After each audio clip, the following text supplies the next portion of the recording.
Hello students, welcome back to my YouTube channel happy science classes. Students, आज के इस video में हम पढ़ने वाले हैं केमिस्ट्री क्लास 10। ठीक है, क्लास 10 का केमिस्ट्री का लेक्चर 2 कंप्लीट करने वाला है। इसके पहले एक लेक्चर में सिर्फ धातु और अधातु क्या है, इसकी पहचान कैसे की जाती है, और उसके बाद दोनों में अंतर आप भौतिक गुण के आधार पर देखे थे या उसके भौतिक गुण के बारे में अध्ययन किए थे। और आज के क्लास में लोग पढ़ने वाले हैं धातु के रासायनिक गुण और अधातुओं के रासायनिक गुण। लास्ट में, इस वीडियो के लास्ट में इसके अंतर को भी हम लोग देखेंगे। चलिए आज देखते हैं क्या है। धातु की अभिक्रिया ऑक्सीजन से कराते हैं तब क्या होता है। तो धातु, कोई भी धातु अगर ऑक्सीजन से अभिक्रिया करता है तो उसके ही ऑक्साइड बनाते हैं। यानी धातु है, ऑक्सीजन से संयोग करेगी, धातु की ऑक्साइड बनाएगी। अर्थात धातु ऑक्सीजन से अभिक्रिया करके धातु की ऑक्साइड बनाते हैं। फॉर द एग्जाम्पल, यहाँ पे एग्जाम्पल के लिए जैसे मैग्नीशियम हो गया, ऑक्सीजन से अभिक्रिया कर मैग्नीशियम ऑक्साइड बनाती है। यानी इसका जो नाम हो गया वो क्या हो गया, मैग्नीशियम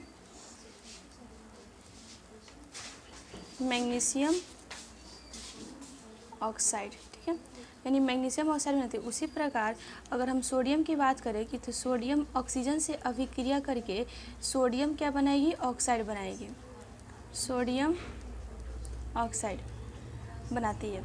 अगर आपको ये जो Na2 और O यहाँ पे बना है ना, ये दो कहाँ से है, इसके बारे में, इसमें दो क्यों नहीं है, अगर आपको जानना होगा तो मेरे प्लेलिस्ट में चले जाइएगा। ये कैसे बनता है ये भी आपको बताया गया है। ठीक है, साथ में देखिए यहाँ पे सभी धातु के ऑक्साइड कैसे होते हैं, क्षारीय होते हैं। ये जो आपको लिखवाए हैं नोट करके, ये जो है ना वो ऑब्जेक्टिव के लिए है कि धातु के ऑक्साइड कैसे होते हैं, क्षारीय होते हैं। तो अधातु के ऑक्साइड कैसे हो जाएंगे, अम्लीय हो जाएंगे। चलिए, धातु की अभिक्रिया जल से कराते हैं तो धातु जल से अभिक्रिया करके धातु के ऑक्साइड या हाइड्रो ऑक्साइड बनाती है और हाइड्रोजन गैस मुक्त करती है। इसका मतलब है कि धातु और जल दोनों को आपस में हम मिला देते हैं तो धातु की ऑक्साइड बनेगा या हाइड्रो ऑक्साइड बनेगा, साथ में हाइड्रोजन गैस क्या करेगी, ये मुक्त करेगी। यानी सोडियम प्लस यहाँ पे क्या हो गया, जल हो गया, तो सोडियम हाइड्रोक्साइड बना और साथ में हाइड्रोजन गैस मुक्त हुआ।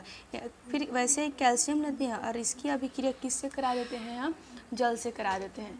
तो अभिक्रिया जल से जब कराएंगे तो क्या बनेगा, कैल्शियम हाइड्रोक्साइड और साथ में प्लस हाइड्रोजन गैस मुक्त होगा। ये जो सिंबल दे रहे हैं ना, ये जब कोई भी गैस होती है और वो वायुमंडल में चली जाती है, उसी का ये सिंबल है। अगर आपको जो प्राप्त होता है उसका सिंबल देना है तो उसका जो तीर होता है वो नीचे में देते हैं। ठीक है, और गर्म करना है तो गर्म करने को हम क्या करते हैं, डेल्टा से सूचित करते हैं। फिजिक्स में इसे डेल्टा कहते हैं। अगर केमिस्ट्री की बात करें तो उसको क्या बोलेंगे, हम गर्म करना बोलेंगे। फिर उसके बाद क्या है, अम्ल से अभिक्रिया। तो यहाँ पे अम्ल से अभिक्रिया, धातु की अभिक्रिया अम्ल से कराते हैं तो लवण बनता है और हाइड्रोजन गैस बाहर निकलता है। ये बाहर निकले या यहाँ पे लिख सकते हैं कि हाइड्रोजन गैस मुक्त होता है। धातु प्लस अम्ल बराबर लवण और प्लस हाइड्रोजन गैस। जैसे सोडियम की अभिक्रिया हाइड्रोक्लोरिक अम्ल के साथ कराएं तो क्या बना, सोडियम क्लोराइड, जो कि क्या है, हमारा एक लवण है और साथ में हाइड्रोजन गैस निकल ही रहा है।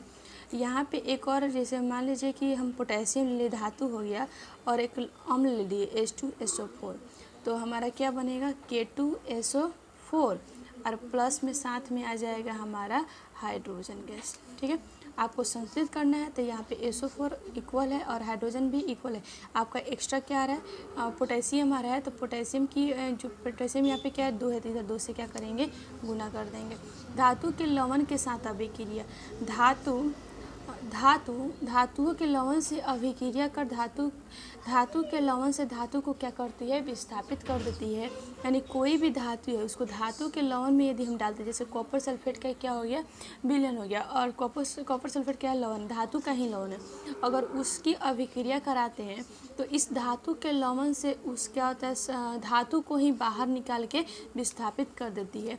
जैसे यहाँ पे जिंक लिए और कॉपर सल्फेट लिए, यहाँ जिंक क्या करता है, कॉपर सल्फेट से कॉपर को विस्थापित कर देता है और खुद जाके वहाँ पे चला आता है। इस अभिक्रिया को विस्थापन अभिक्रिया भी कहते हैं। धातु के भौतिक गुण समाप्त होते हैं, फिर वहाँ पे सोडियम को केरोसिन में डुबाकर क्यों रखा जाता है। ये केवल सोडियम के लिए भी नहीं है, ये सोडियम, पोटेशियम और साथ में लिथियम के लिए रहता है। क्वेश्चन आपसे आप पूछ सकता है कि सोडियम, पोटेशियम और लिथियम को केरोसिन में डुबाकर क्यों रखते हैं। फिलहाल सोडियम को केरोसिन, जैसा मतलब आंसर इसका है सेम वैसे ही यहाँ पे सोडियम धातु लिखे हैं ना, तो इस जगह पे सोडियम, पोटेशियम और लिथियम अधिक क्रियाशील होते हैं, ऐसे बना सकते हैं। देखिए सोडियम धातु अधिक क्रियाशील होते हैं जिनके कारण यह हवा के संपर्क में आते ही जलने लगते हैं, अतः इसे जलने से बचाने के लिए सोडियम को केरोसिन में डुबाकर रखते हैं। आपको पता होगा क्रियाशील श्रेणी के बारे में, जैसे पोटेशियम सबसे अधिक क्रियाशील है, उसके बाद आता है सोडियम, मैग्नीशियम, एल्युमिनियम।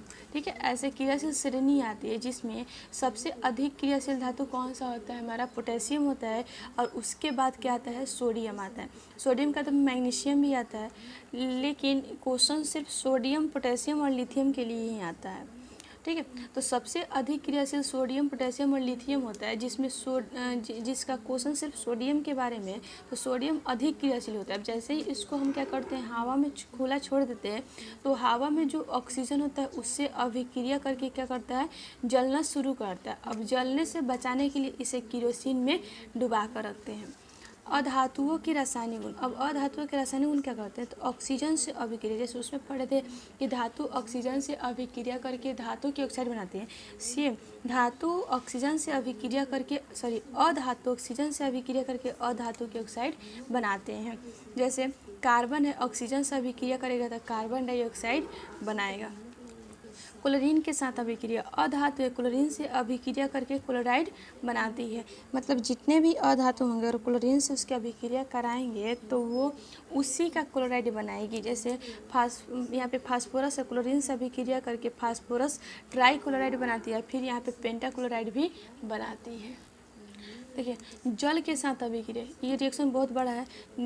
अधातुएं जल से अभिक्रिया नहीं करती है, ख़त्म।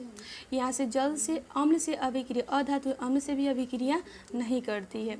हाइड्रोजन के साथ अभिक्रिया, अधातु हाइड्रोजन से अभिक्रिया करके क्या बनाती है, हाइड्राइड बनाती है। जैसे अधातु प्लस हाइड्रोजन क्या बनेगा, अधातु के हाइड्राइड।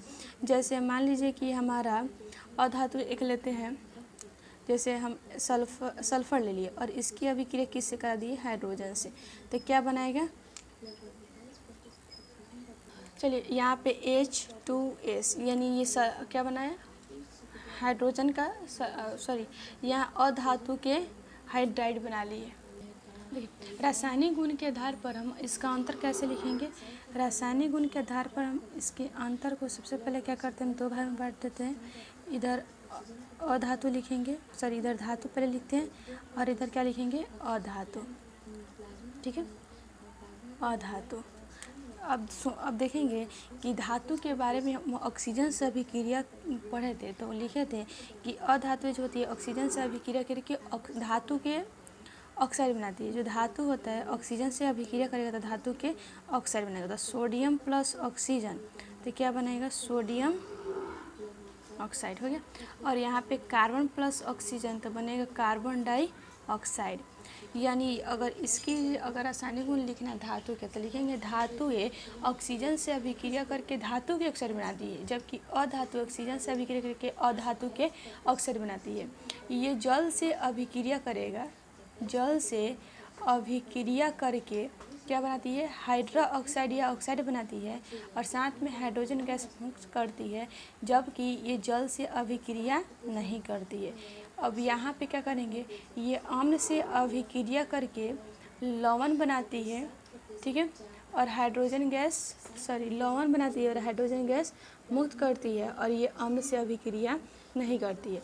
अब इसमें लिखेंगे कि ये हाइड्रोजन से अभिक्रिया नहीं करती है, ठीक है, ये हाइड्रोजन से अभिक्रिया नहीं करती है, जबकि ये हाइड्रोजन से अभिक्रिया करके हाइड्राइड बनाती है। ठीक है, यही इसका अंतर हो गया। चलिए इसको पूर्ण अच्छे से डिटेल से जानेंगे इसके नेक्स्ट वीडियो में। आज के लिए इतना ही, थैंक यू।